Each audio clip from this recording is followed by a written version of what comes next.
ሁሉ ምክንያት አበዙና ሳይቀሩ ቀሩ። ተመልሰው እነዚያ መልእክተኞች ለንጉሡ ለባለ ሰርጉ መልእክት ተናገሩ።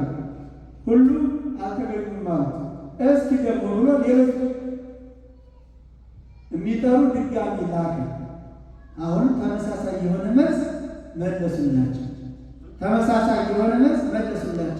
አይመቸንም፣ እንዲህ አለ፣ ጉዳይ አለ፣ እንደዚህ አለ፣ እንደዚህ አለ ተመለሱ። ከዛ መልሰው መጥተው ነገሩ። እስኪ እንግዲህና የፊተኞቹንም አልሰማ ብለው ሁለተኞቹንም አልሰማ ብለው ከሆነ እስኪ የምወደዋል የማከለው ልጅ አለ ልጅ ላከዋል። ልጁን ላከ። ሦስተኛ ጊዜ ልጁን ላከና ወደ ሰርግ ሄዱ ብለዋል። ንጉሥ ሰርግ አስርጓል። ግብ ተዘጋጅቷል።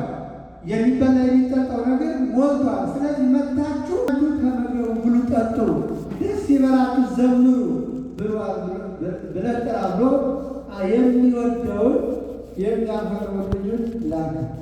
ያን ጊዜ እንደውም ያን ይባሳሉና ያዙና ደበደቡና ምናምን ገደሉት። ምናምን አሁን እናንተ ሰርግ ሊጠራ የመጣላችሁ መልእክተኛ ይዛችሁ ብትገሉት ምንድን ነው የሚሆነው? ሰርግ ማለት ሐዘን ነው። ሰርግ ማለት ደስታ ማለት። ስለዚህ ያ ሰው አክብሯችሁ ነው ወዷችሁ ነው መልእክት የላከው። ስለዚህ ይህ ሰው ወዷቸው እኮ ነው ሂድና እንበላችኋል። ሲሄድ ግን የተገላቢጦች ያዙና ገደሉት። የዚህ ጊዜ ያ ንጉሥ ምናለ የሚለው ተቆጣ። ዛሬ አባታላ የሚቆጡት ከመምህራችን ያገኙ የሚገባ ቆጣለ ወገኖች። ክርስቲያን አንጾም አንጸልይም ሲሉ፣ ሕፃናት ደግሞ አንማርም አናጠናም ሲሉ የሚገባ ቁጣ ነው። ክርስቲያን በዕለተ ሰንበት መጥቶ አስቀድሶ ሥጋው ደሙን ተቀብሎ መሄድ ሲገባው እንዲህ ምክንያት አለ እያለ ሲደረድር መገሰጽ መቆጣት ከአምላካችን ያለ ያን ጊዜ ተቆጣቸው። መቆጣት አይደለም ሄዶ በሏቸው ብሎ እንዲገደሉ አደረገ የሚል ከዛ በኋላ ምን አለ? አገራቸውን በእሳት አቃጥሏል። አገራቸው ባዶ ይሁን፣ ምድረ በዳቸውን አቃጥሉ። እኒህ መልእክት የማይሰሙ ጥሪ የማያከብሩ ስለሆኑ አይጠቅሙም ማለት እኛ ምድሆን ሰው ገ አሁን ግን አጠቅሙ ቢለን ምን እንላለን? ግን እግዚአብሔር ቅድም እንዳልኩ ምንድን ነው መሐሪ ጊዜ ላይ የሚሰጠን ወቅት ነው የሚሰጠን፣ ሰዓት ነው የሚሰጠን፣ የማስተሪያ ጊዜ ነው የሚሰጠን እና ከዛ በኋላ በሉ ሂዱና አለ እነዚህ የተጠሩት እምቢ ካሉ በሜዳ ያገኛችሁትን ሰብስባችሁ ነው። ሰርግ ተዘጋጅቷል። መበላሸት የለበትም። የተዘጋጀው ምግብ መደፋት መበላሸት የለበትና ያገኛችሁትን ጠርታችሁ ማለት ሄደው ክፉዎችን በጎዎችን ይላል። አሁን እዚያ ክፉና በጎ የተባለው ይላል። በጎ ማለት ክርስቲያኖች ማለት ነው ይላል። መልካም ስራ የሚሰሩት ማለት ነው። ክፉዎች ማለት ደግሞ ሁልጊዜ በክፋት ተጠምደው የሚኖሩ ኃጢአተኞችን ማለት ነው። አምላካችን የመጣው ኃጢአተኞችን ጻድቃንን ሊጠራ ስለሆነ የመጣው እነዚያን ጠርተው አመጡና ቤቱን ሞሉት ይላል። ቤቱን ሞሉት። የክርክሮች ሳይሆኑ ዝም ብለው የተጠሩት ድንገት የተጠሩት ቤቱን ሞሉት። ያን ጊዜ ሄዱና ንጉሥ ሆይ ቤት አሁን ሞልቷል፣ በሰው ግባና የመጡትን እንግዶች እያቸው ጎብኛቸው። ሲገባ አንድ ምን ሰው ተገኘ? አሰማችሁ ሲናገር አንድ ሰው ምን ተገኘ? የሰርግ ልብስ ያለበሰ ሰው ተገኘ። ከነዛ ከድንተኞቹ የቤዛ ከመጡ ገሮቹ ሁሉ ሰርግ እንደሆነ ስለሆኑ ያላቸውን አንጽተው ለብሰው አስተካክለው ተገኙ። አንዱ ግን የሰርግ ልብስ ሳይለብስ አብሮ ገባ። እየሄደ ባደና መጣችሁ ብሉልኝ ጠጡልኝ እያለ ዛሬና ልጆች ስለዚህ ለምትል ይዘራል። ብሉልኝ ጠጡልኝ ወገለ ተቀበለ። ያን ምስል እየዞረ ብሉልኝ ጠጡልኝ እያለ ሲጠይቅ ሲጎበል የሰርግ ልብስ ያለበሰ ሰው አገኘ። ወዳጄ አለ ለምን ትወይከ ኢለበስከ ልብሰ መራራ የሰርግ ልብስ ሳትለብስ ለምን ወደ ሰርግ ቤት ገባህ? ያን ጊዜ መልስ አጣለኝ ወገኖች። አሁን ዛሬ መጡ ለምን ሳትሆን ቀራችሁ ብሎ ይጠይቃል። መልስ አለ? ለምን ቀደም ብላችሁ መጣችሁ አላስቀደሳችሁ? ለምን ቀደም ብላችሁ መጣችሁ አላስቀደሳችሁ? መልስ አለ? እንቅልፍ ይዞ ያመስ ሊሆን ይችላል። ከጥፋት ሊሆን ይችላል። ሊያድን አይችልም። መልስ አጣለኝ የሚለው አይ ለምን መልስ ያጣል? ስለሌለኝ አይልም ይለው ቢያንስ የለበስከው እንኳን ለምን አላጠብከውም ይለው ነበር ይላል። ዳን የለበስከው እንኳን ለምን አላጠብከው ነው ከውሃ ለበስከው ማለት ውሃ ማለት የቆሸሸውን የሚያጠራ ነው። ያ ማለት እንግዲህ ጠቅለል አድርገን ስንተረጉመው የመጀመሪያዎቹ መልእክተኞች የተባሉት ቅዱሳን ነቢያት፣ አበይት ነቢያት ናቸው። ሕዝበ እስራኤል ያስተምሩ ዓለምን ከጨለማ ወደ ብርሃን እንዲመጣ ካለማወቅ ወደ ማወቅ እንዲመጣ ሂደው ጌታችን ይወርዳል ወዲያ በሚያስተምሩበት ሰዓት የነበሩት ነገሥታት የነበሩት ሕዝባውያን እስራኤላውያን ሊቀበሏቸው አልቻሉም። ጥሪያቸውን የአምላክን መምጣት የአምላክን መውረድ የአምላክን መወለድ እንደሚወለድ ሲናገሩ ሊሰማቸው አልቻሉም። ጠሪዎች የተባሉት ነቢያት ናቸው። እንደሚወለድ ሊያምኑ አልቻሉም።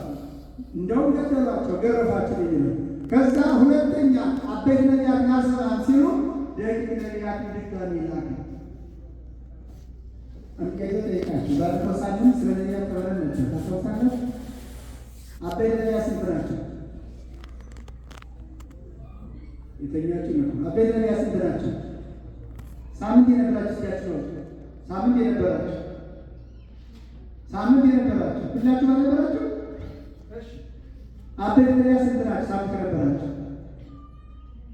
አራት አላም ኢሳይያስ፣ ኤርምያስ፣ ሕዝቅኤል፣ ዳንኤል በደንብ ያዙ። የአባቶቻችን አራት ነቢያት ካላወቃችሁ ስራችሁ መኖቃል ነው። አራት ናቸው። አበይት ደግሞ አራት ናቸው። ኢሳይያስ፣ ኤርምያስ፣ ሕዝቅኤል፣ ዳንኤል የመጀመሪያ ጥሮች እነዚህ ናቸው። የመጀመሪያ ጥሮች ሰባኪዎች ዓለም እንዲመለስ ከክፉ ስራው ከጥፋቱ እንዲያስተው እንዲመለስ ጠሪ ሆነው የተላኩት ዓለም እነዚህ ነቢያት ናቸው። እነዚህ ናቸው ቀጠሏቸው። ቀጠሉና ደቂቅ ነቢያት የሚባሉት 12 ናቸው። እነዚያም ሲላኩ ሊቀበሏቸዋል። እነዚያም አሳደዷቸው። ከዛ መጨረሻ ላይ ከነቢያት በኋላ ከአበይት ነቢያት ማን መጣ? የሚወደው የተባለው ኢየሱስ ክርስቶስ ተወለደ። ወደዚህ ዓለም ተላከ። ወደዚህ ዓለም የመጣው እኛ እንዲጠራ ነው። ወደ ገነት ወደ እሱ ቤት እንድንመጣ፣ እንድንጾም፣ እንድንጸልይ፣ እንድናስቀድስ፣ እንድንድን ፈውስ ምሕረት የተዘጋጀልን ድግስ እንድንበላ ነው አምላካችን የመጣው። ግን እሱን ምን አደረጉ? ሳቀውታልና ገደሉት። ቅድም ያለ ገደሉ ዘንድ ገደሉ። ስለዚህ ምን ይላል እግዚአብሔር ይላል በፍርድ እኔ በፍርድ በመጣ ጊዜ እኔ አይደለም የምፈርድባችሁ ይላል ቃል ነው። የሚፈርድባችሁ የሰማችሁ ቃል ራሱ ነው። ዛሬ ትናንትና በነቢያት ላይ ያለው ከዛ በደቂቅ ነቢያት ላይ ከዛ በሐዋርያት ላይ አሁን በመምህራን ላይ ያለው ሁልጊዜ እግዚአብሔር ይጣራል፣ ያስተምራል፣ ይመክራል። ቃሉን የሰማ ወደ ገነት ይመጣል። ቃሉን ያሰማ ደግሞ ወደ ዘላለም እሳት ይጣላል። ስለዚህ ጌታ በመጣ ጊዜ አላቃችሁ ምናምን ቃል አይወጣም። አሁን የሰማነው ቃል ራሱ ይፈትናል። መልካም ከሰራ በቀኙ ብርሃን እንዲቆም ያደርገናል። አሁን ሰምተን መተግበር የማናደርገው ከሆነ ደግሞ ወደ እሳቱ ስለ ወደማይጠፋበት ቦታ ይወስድ ቃሉን ይፈርድብን ያንቺ። ስለዚህ ሳይፈረድብን አሁን እንትጋ። አሁን ጥሪውን ሰምተን እንምጣ። ስለዚህ የመጀመሪያዎቹ ነቢያት፣ ሁለተኛዎቹ ደቂቅ ነቢያት ናቸው። ወደ ምድር ስናመጣ ደግሞ የመጀመሪያዎቹ እስራኤላውያን ናቸው። ሁለተኛው ደግሞ ከአዲስ ኪዳን ወዲህ ያለነው ክርስቲያኖች ነው። ስለዚህ ጥሪው ሁልጊዜ አምላካችን ሰርግ ያሰርጋል፣ ወደ ሰርግ ይላል። ስለዚህ ሰርጉ ስንጠራ ጠሪ አክባሪ ብለን እየመጣን ከሆነ የሰርጉ የደስታው ተካፋዮች ማለት በተጠጠን ለጊዜው ደስታ እናገኛለን፣ ዘላለማዊ ደስታን እናገኛለን። እና ወገኖች ሁልጊዜ አምላካችን ወደ ሰርግ ቤት ኑ ይላል። ያ የሰርግ ቤት ማን ነው ስንል ማን ይመስላችኋል? የሰርጉ ቤት ማን ነው? የሰርጉ ቤት ማን ነው? እኔና ተሰብስበን ቅዱስ ቤተክርስቲያን ነች። ሁልጊዜ የአምላክ ሥጋ የሚፈተትባት የአምላክ የሚቀዳባት በሰርግ ቤት የሚበላ ይጠጣል አይደል? ሁልጊዜ የአምላካችን ሥጋ ተዘጋጁ ኑ ብሉ፣ የአምላካችን ደም ተዘጋጁ ኑ ጠጡ እንባለው ሁልጊዜ። ስለዚህ አሁን እኛ ሲሆን ጥሪውን እየሰማን ነው፣ ሥጋውን እየበላን ነው ሲባል የለም። ስለዚህ ምን የሚባለው? አንተ ሰው ለምን የሰርግ ልብስ ለብሰህ አልገባህም ሲል ለምን አልቆረብሽም ለምን አልቆረብክም ብሎ ሲጠይቀን መልስ የለንም ወገኖች፣ መልስ የለንም። ስለዚህ ድናሉ ሰሩትና ወደ ውጭ ወደ ጨለማ ጥርስ በማፋጭ እንዳለበት ጣሉት ይባሉ ወገኖች። እንደዚህ መጥታችሁ እንዲህ ደግማችሁ ከእንቅልፋችሁ ተቆራርጣችሁ መጥታችሁ ሁልጊዜ ስጋውን ሳትበሉ ደግሞ ሳትቀበሉ ሰዎች ካላችሁ እኮ አምላካችን ይወቅሳችኋል። ለምን ይላል? ለምን የሰርግ ልብስ አለበስክ ይላችኋል። ያ የሰርግ ልብስ ምንድን ነው? ንስሐ ነው፣ ኃጢአት ነው፣ በደል ነው። ስለዚህ የቆሸሸ ልብስ የለበሰ ሰው ጋር ቆሽሾ ከሆነ በንስሐ እንጠሩ። ለምን ውስጥ አላስገባኸው ለምን አላጠብከው ማለት ያለ። ስለዚህ ወገኖቻችን እኛ ሰው በመሆናችን ደካሞናችን አጥተን ሊሆን ይችላል፣ በድለን ሊሆን ይችላል። ግን ንስሐ የሚባል ሳሙና አለ፣ ንስሐ የሚባል መታጠቢያ ውሃ አለ። በንስሐ ሳሙና ታጥበን ጌታ በመጣ ጊዜ እናንተ የተመረጡ የተጠሩ ብዙዎች ናቸው፣ የተመረጡ ግን ጥቂቶች ናቸው። ወደ ጥቂቶቹ እንዲጨምረን አምላካችን ፈቃዱ ይሁን። ዓለምን ጌታ በብዙ ነገር ጠርቶታል። አንደኛ ዓለም ሲፈጥረው